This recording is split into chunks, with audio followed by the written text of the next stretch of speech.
What's up, everybody? Welcome to Investing in Cannabis. I'm your host, Brandon David. If you watch this show all the time, thank you. If you're new to the show, this is a show where we talk to early stage founders, investors, lawmakers, anybody that's helping move this movement forward in the most professional way and like doing real shit, you know, smoking weed and doing real shit. That's kind of the combination that we have here.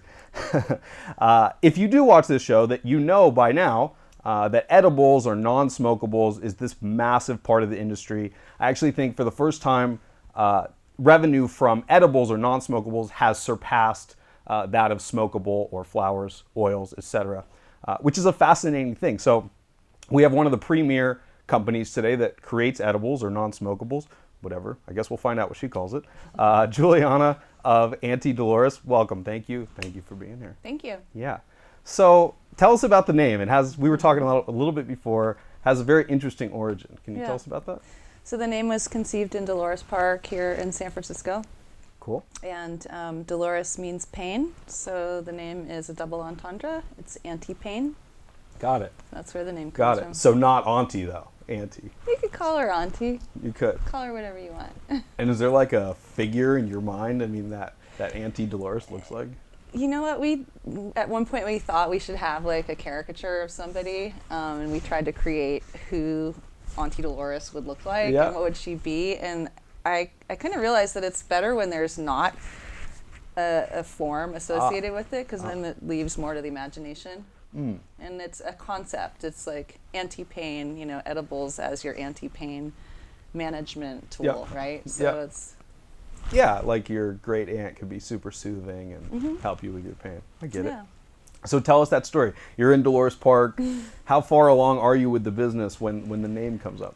Well, the business was originally called Baby Cakes, and that wasn't going to fly forever. So, because we used to make the little corn cakes and all these different little products, little cake items. So, and then, it just came to us. One of my friends that was with us is a Spanish speaker, and she made the connection. She's like, well, because another friend had suggested, let's use Dolores, because here's Dolores Park, and such a great, like, San Francisco thing, you know? And then someone said, well, how about Auntie Dolores? And then I was like, yeah, I like that. That's good. And then my Spanish speaker friend said, yeah, because Dolores means pain, and then it would be anti-pain. And I was like, oh my God, that's amazing. That's incredible. That's perfect.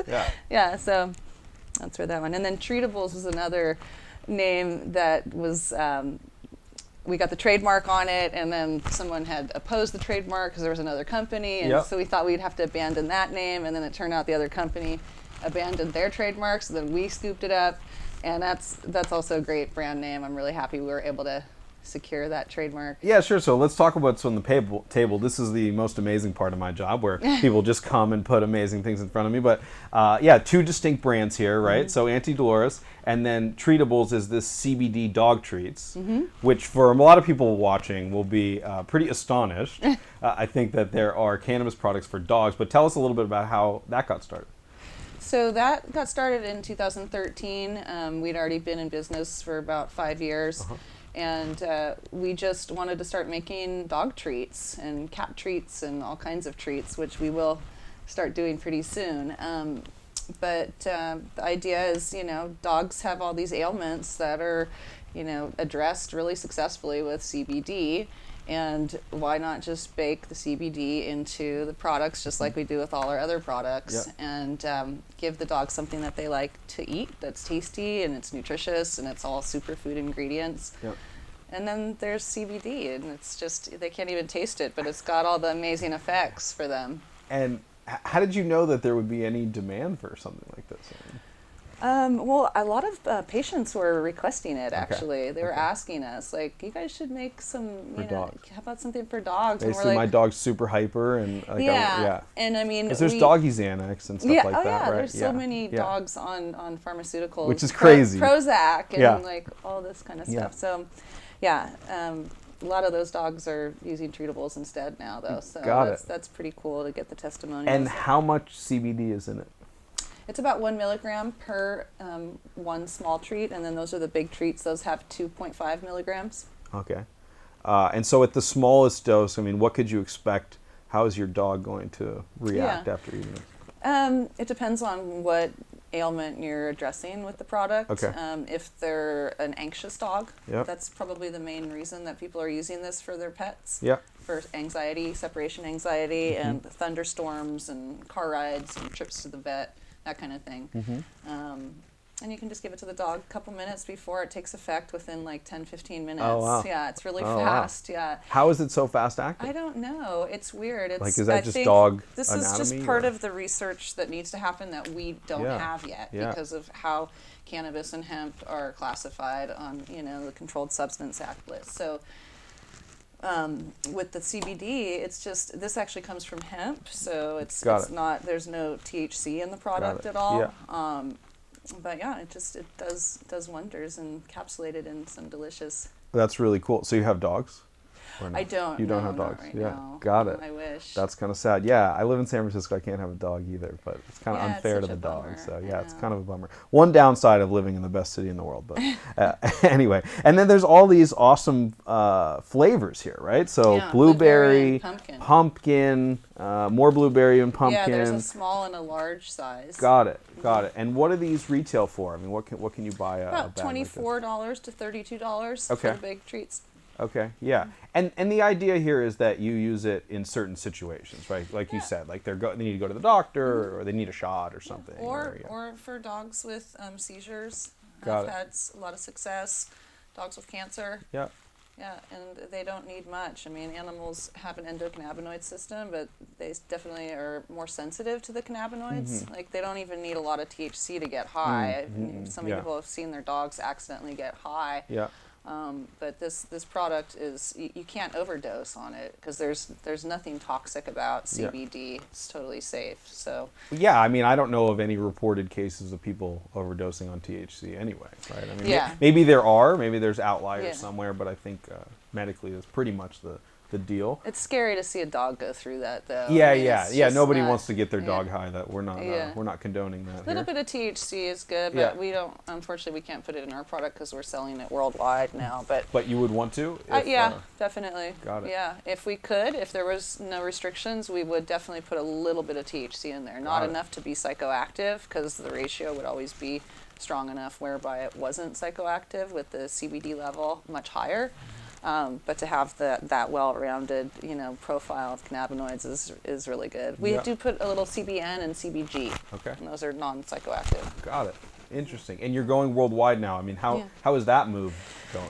We just get orders from all over the world. Wow. It's crazy, like Scotland and Australia and South America and India, and just all over the country too. Anywhere dogs are, basically. Yeah, and we've got quite a few pet stores all over the world too. So we're starting to branch out into when the you pet. go pitch a pet store, how does that work? I mean, what do they Well, ask we you? actually have a couple chain stores. There's one in Seattle called All the Best. Okay. They've got 12 stores, and then we work with a couple distributors. Got it. So they're out there selling our product to see. pet shops. I see, yeah. And then we work directly with pet shops as well. Lots of them in the Bay Area. Got it. So tell me a little bit more about the economics. You said 24 to 32 at retail, and then what would a wholesaler buy it for? What would the pet store buy it for? Yeah, it's basically half that. Basically half. It's a Got it. Keystone markup pretty much Got everywhere. Got it. Totally. Okay, let's get back to the human side a little bit. That's fascinating, and I think people that are watching this show are gonna be like, "What?" But so, lots of awesome variety here too. Thank you. This caramel corn. Those are little samples. And I love the packaging. I mean, can you you. tell us a little bit about how the packaging came together? I mean, it's beautiful. Thank you. Yeah, no, it was really fun. We designed everything internally with our team, and we did a great job with the designs. When we got the canisters in the beginning, there was some problems with it, so we've had to do quite a few adjustments. But overall, it's meant to just really stand out as unique, because our product is really unique with other products on the shelf. So we wanted to capture that, and then to have more color. And then also to protect the product. Like, our products can be slightly fragile. Some of them are pretty breakable. And so this packaging just protects them and preserves them. There's a interior bag on the inside of those. So the product's actually in a plastic bag. We could open one Cool, up. yeah, if you let's like. do it.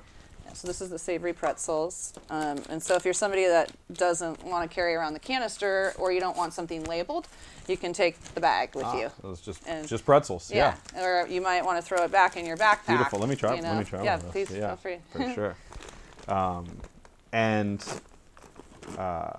the packaging is not easy, right? I mean, people I think kind of gloss over this, but packaging is a real challenge. Packaging is incredibly challenging. Yeah, why is it so hard?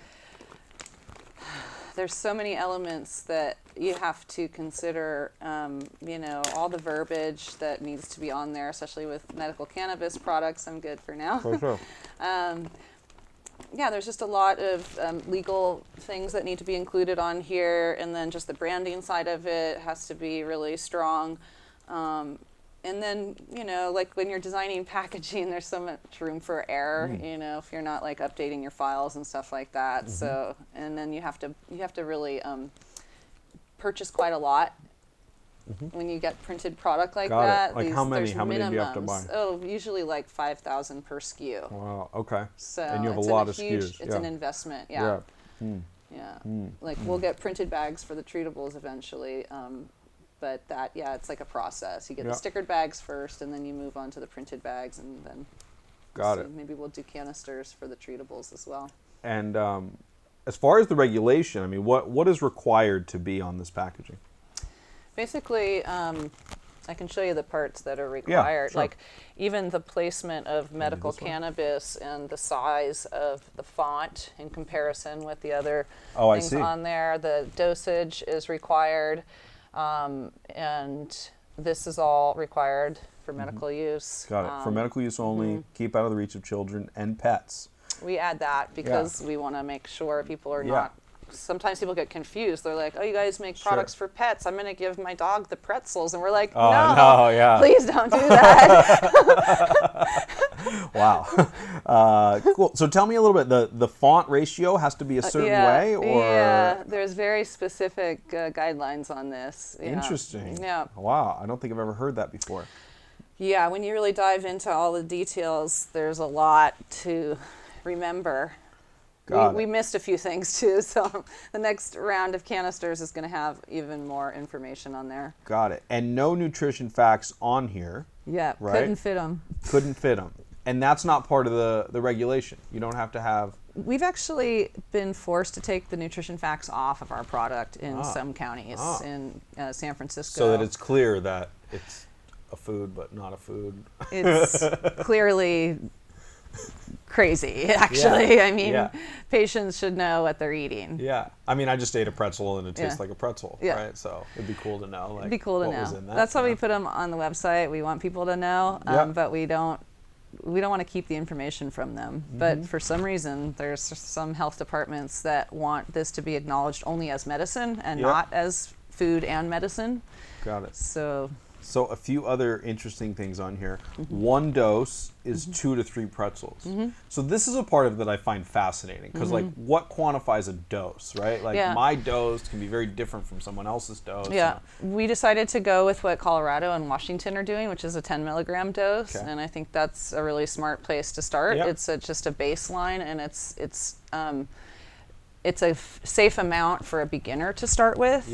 Yet someone who has a high tolerance, they might want a lot more than that. They might need 10 doses or 20 doses. But at least if we're all using the same standard, then there's a way to quantify it. Which is the most exciting part about it, increasingly being more legal, right? And more regulation behind it is that hopefully we do have a really good idea of what's in this, both nutritionally and as far as cannabis, so that we can make correct decisions. One thing I always advise new patients is like, just take your time, go slow, because you can't get it out of your system. Although I have heard of a couple companies working on products that, like pills that can kind of make you high. They're probably made with CBD. Interesting. But anyway, as of now, you can't really take it out. So be careful, And I guess the same goes for anything else, right? Alcohol or coffee, but moderation is crucial. Absolutely. So what else is on here? Made with coconut oil. So is that the solvent, or what actual cannabis is in here? Where does the cannabis CO2 oil. If you look at the bottom, the ingredients are underneath. Oh, okay. And we use supercritical CO2 oil. Okay. Yep. And that gets infused into the coconut oil before we incorporate it into the other ingredients. I see. In the process. So similar to like a vape pen, right? Like this is a CO2. Yeah. Exactly. Shout out Absolute Extracts. Met those guys yesterday. Nice. But yeah. Great product. It is a great product, Yeah. right? I like the Grape Stomper. One of my favorites. Pretty much exclusively. Do you know what your favorite cartridge is? I like their Sour D cartridges. Are they you also a do sativa kind of person? Yeah, usually for work and stuff. Or I do CBD. They do a CBD cartridge as well. I really like. Yep. That one's awesome. Well, they have their whole CBD line, right? Yeah, like Care by Design. I love that stuff. It's great. There you go. Yeah, I mean, the ingredients on here are pretty typical. The CO2 extract, pretzels, which is what you would expect. There's salt and a little bit of garlic in it, coconut oil. I mean, it's just food, even There's though we actually don't have 28 ingredients in the sauce. Yeah. No, there's a lot that I didn't read, mostly because I didn't want to embarrass myself by mispronouncing things. But I guess by default, I'm just embarrassing myself doing a talk show. So yeah, when you read this, 120 milligrams of THC, that's quite a bit of THC, right? Yeah, it is. But then when you break it down pretzel by pretzel, it's not so big a deal, right? Like that's the whole concept behind our products. Yeah. All of the taller canisters have multiple pieces inside so that you can titrate your dosage a bit better. Got it. Yeah. Got it. Yeah. So glazed pecans here. Those are delicious if you want to open them up. I mean, yeah, I guess I'm just going to... What's your tolerance level like?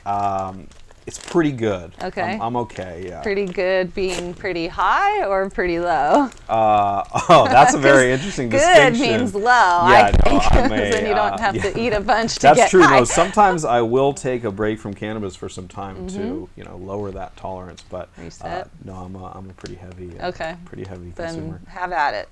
Don't be shy. I just like to gauge that before I let people dive in. It's a really good question. This is delicious. Thank you. This is delicious. Which one is the best selling? The pretzels. The pretzels. And why do you think that is? I don't know. Everybody seems to love pretzels. They're sugar-free as well. And a lot of our products are sugar-free, or they're made with coconut sugar, which is low glycemic. So we're just, we don't want to spike the blood sugar when we're medicating, Yep. or include white sugar, which is like a known carcinogen. So it's delicious. Thank you. And it's beautiful packaging.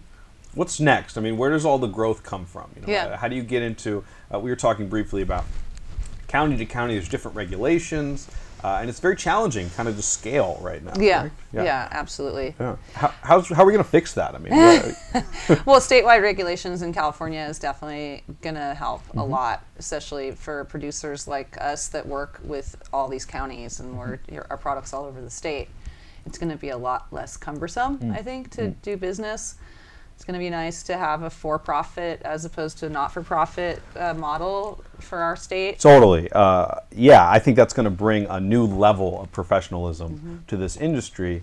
Not that there's anything wrong for having a cannabis business for the sake of having a cannabis business. For a lot of people, it's a lifestyle choice, and that's great. But I think to get to the next level, that's an incredible regulation to reverse, I guess. Yeah. It's reversed, right?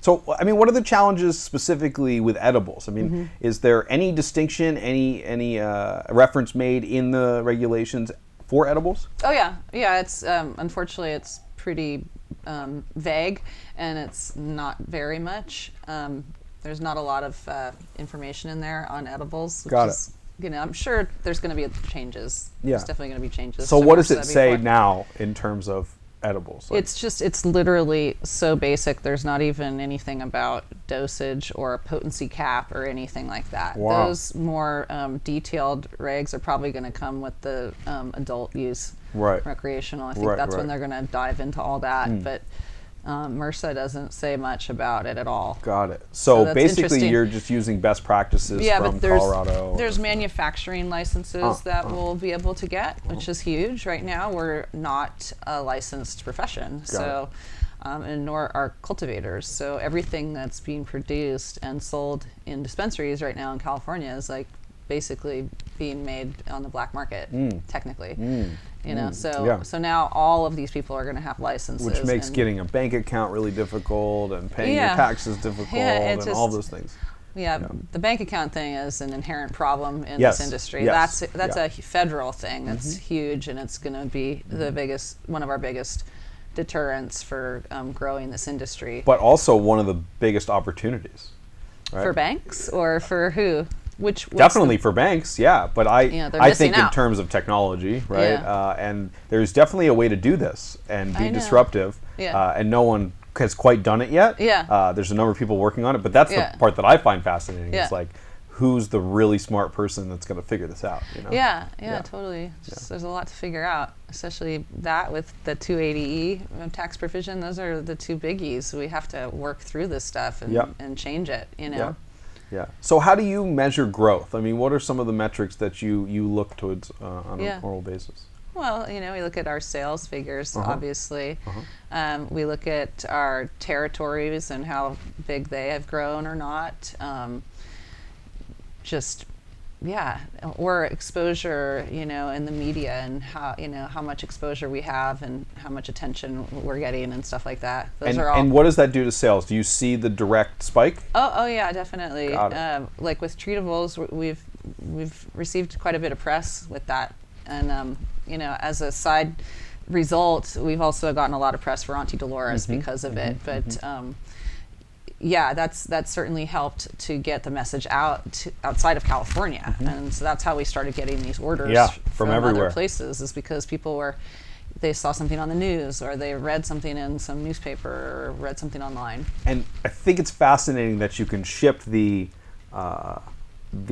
dog CBD, the treatables, anywhere, right? Yeah. But you're pretty restricted as to what you can do with the cannabis side. Yeah. Which must be a frustrating part of your so when you business, talk right? about how do you measure growth, with cannabis, you have to also measure how much your growth is going to be stifled by the crazy regulations and how I really feel like Auntie Dolores has the potential to be this huge international brand, but we're stifled by these laws that we can't ship across state lines, and it being federally illegal still, and only having a certain amount of states that are actually medical cannabis states, and trying to set up licensee partnerships in these other states to produce the product. It's just it's a big headache crazy. that we just don't want to. I see your business as a direct-to-consumer business, right? Yeah, which we do. Pretty clearly. Oh, you do that as well? We do to a certain extent, because we are a legal co-op. We've been operating as a co-op for 5 years now. So we actually have patients in our co-op and all that. So we work with them directly. It's most of our business is through the dispensaries. And they come to you, or you do delivery? Yeah, we do. We will meet with them and take the product to them. Yeah. Got it. And what size of what percentage of your business would you say is done straight through you?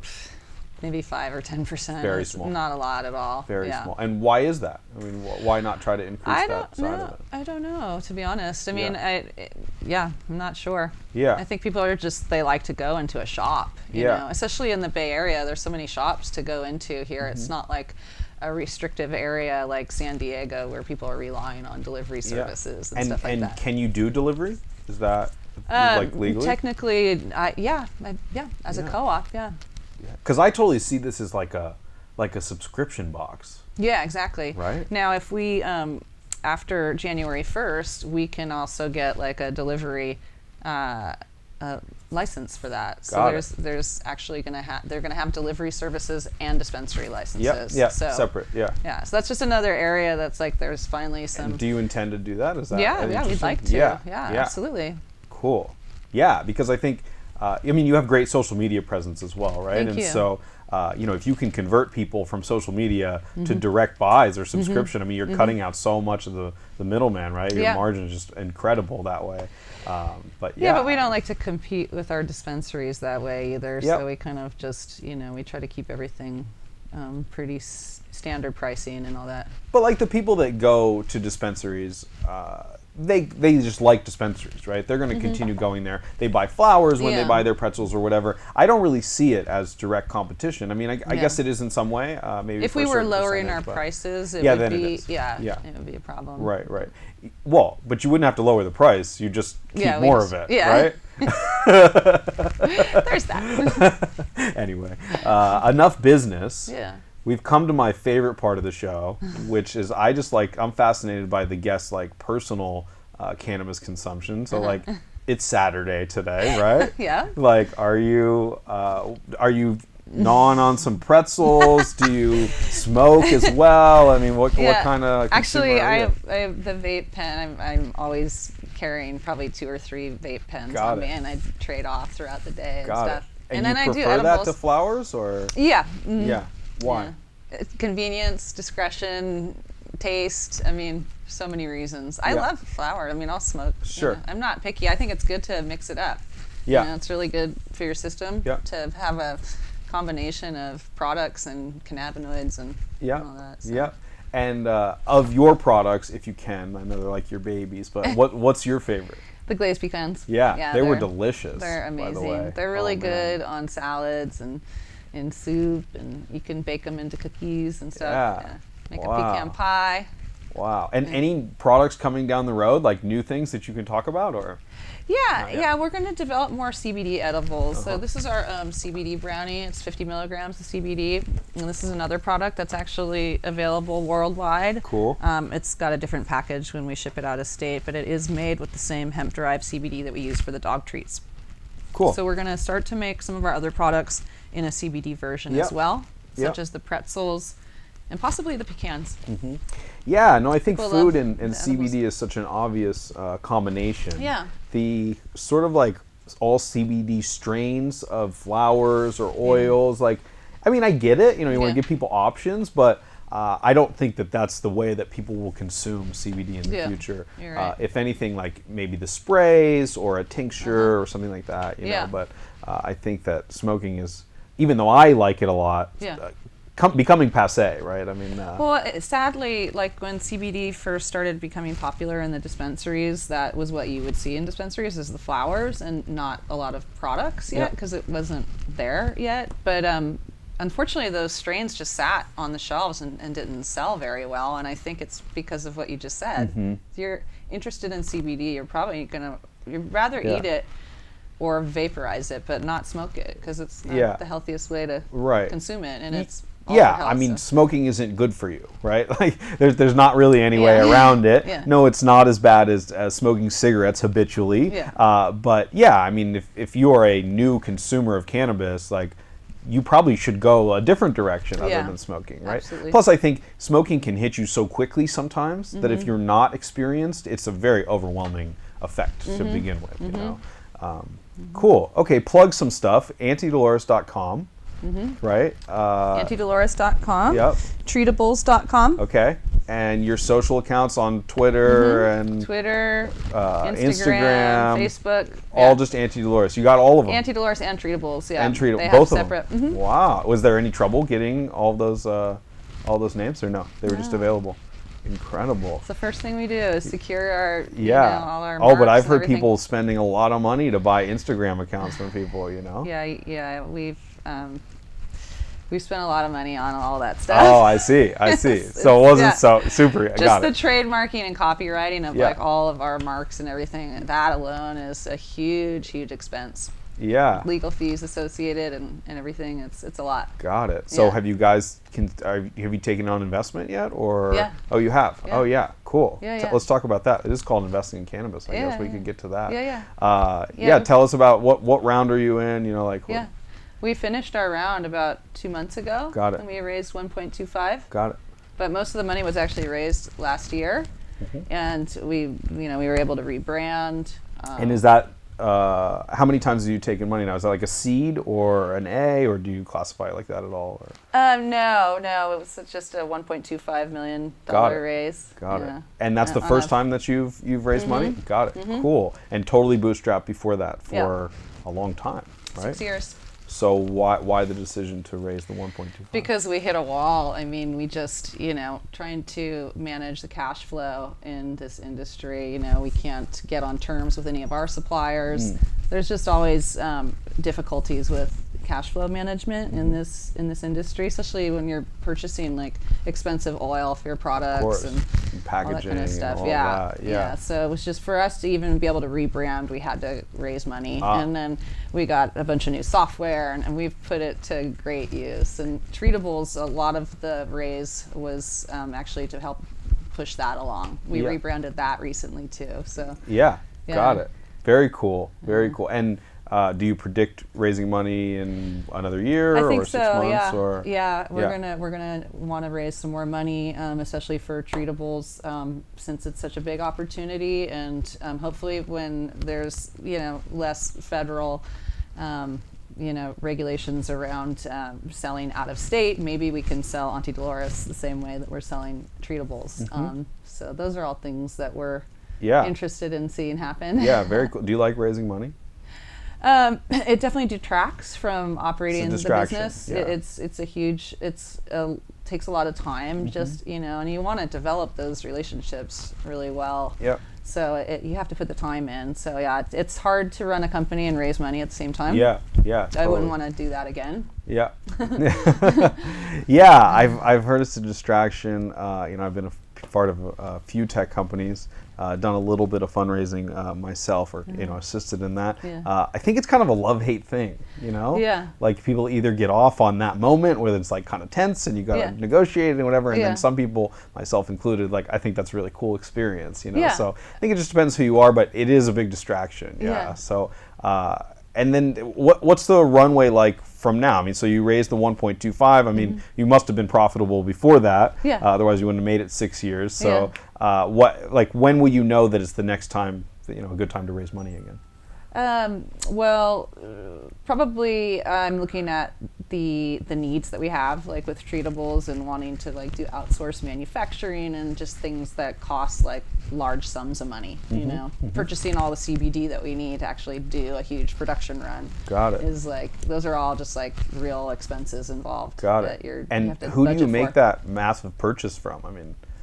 You don't have to say their name, obviously, but yeah, how does that happen? We've got about 4 different suppliers of CBD. Okay. Okay. And it's all from very similar sources, same type of process that's being used to extract it.